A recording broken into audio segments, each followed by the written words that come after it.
Paris à Jérusalem. Nous retrouvons notre correspondant Olivier Granilic. Et Olivier, ce matin, c'est la photo d'une famille détruite qui est en première page de tous les quotidiens israéliens.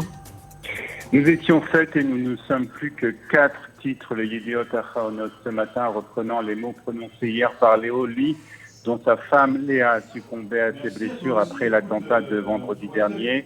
Le père de famille s'est adressé aux médias israéliens hier après-midi, quelques heures après l'annonce de la mort de sa femme. Dans un discours poignant et très émouvant, Léo Lee appelait les Israéliens à l'union face au terrorisme. Le Israël Hayom ajoute que le père de famille a demandé aux Israéliens de publier une photo d'un drapeau d'Israël sur leur profil sur les réseaux sociaux.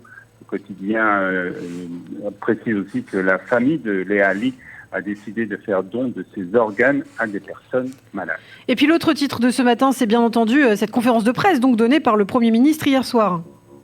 Oui, la conférence de presse, en particulier le Yediot Ahronoth, explique que Benjamin Netanyahou a principalement fait porter la responsabilité de l'actuelle situation sécuritaire à l'ancien gouvernement. L'année dernière, sous le précédent gouvernement, le nombre d'attentats a été multiplié par 2, a dit Benjamin Netanyahou. Il a parlé de l'accord du gaz qui a été signé avec le Liban et des appels à l'insubordination lancés par certains officiers qui ont gravement dégradé la force de dissuasion d'Israël. Pour Ben Dror Yemini, il écrit ce matin dans le Yediot Ahronoth que Benjamin Netanyahou suit ses responsabilités. Si on en croit le Premier ministre, ce ne sont pas les Palestiniens qui sont responsables, ni le Hamas ou encore moins le Hezbollah. Les responsables de l'actuelle situation sont les membres du précédent gouvernement. C'est triste et c'est surtout ridicule, écrit ce matin le commentateur du Yediot Ahronoth. Et l'autre information importante de ce discours, Olivier, Yoav Gallant, le ministre de la Défense, reste finalement en poste. Oui, c'est une question que tout le monde se posait et certains se demandaient si le seul objectif de cette conférence de presse était d'annoncer que le ministre de la Défense resterait en poste.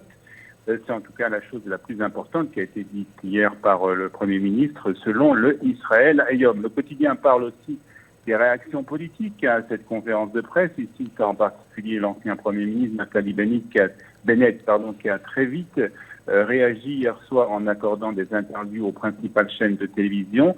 C'était un discours honteux, a écrit et a dit Naftali Bennett sur les réseaux sociaux. Quant à Benny Gantz, le Maariv précise qu'il a qualifié l'actuel Premier ministre de pleurnicheur. Ce n'est pas en pleurnichant qu'on dirige un État, a souligné le chef du parti, Amsaga Memlarti. Plusieurs milliers d'Israéliens ont par ailleurs participé hier à une marche pour demander la légalisation d'un avant-poste illégal en Samarie.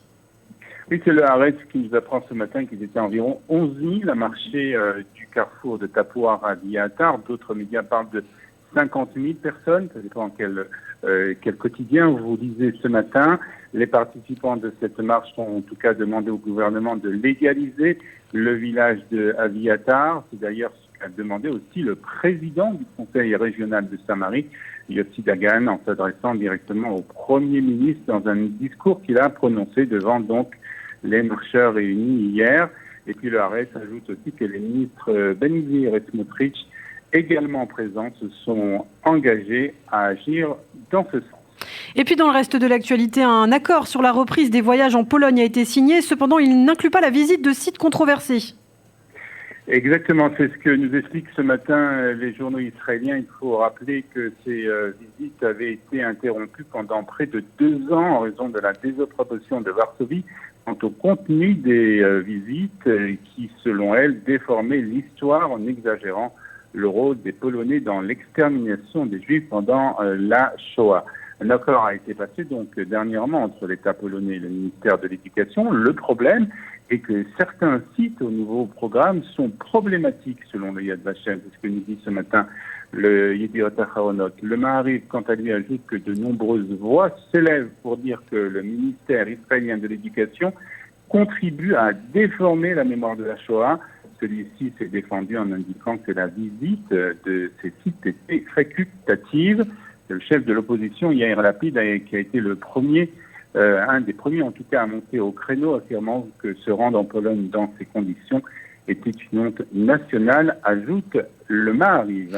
Et puis on va terminer par une note plus légère. Olivier, cette revue de la presse, on va la terminer par une note festive. En effet, les préparatifs pour la Mimouna qui sera célébrée demain soir, mercredi soir en Israël. Oui, on a envie de dire malgré tout et malgré la situation sécuritaire, Dana, la tradition, c'est la tradition. Les Israéliens s'apprêtent donc à fêter la fin de Pessah.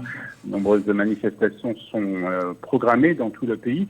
Seul le mauvais temps risque de faire annuler certaines représentations prévues en extérieur. Et puis la star de la Mimouna, vous savez, c'est la moufleta, cette fameuse crêpe marocaine. Les journaux ainsi que les sites d'information regorgent de recettes, donc des moufletotes. Mais attention tout de même, car savez-vous, Ghana, combien de calories il y a dans une moufleta? Eh bien, dites-nous tout. J'ai peur. Entre 300 et 330. Ah oui. C'est ce que nous disent en tout cas les sites d'information. Il faudra donc consommer avec modération, même si c'est très bon. Ou alors faire du sport juste après.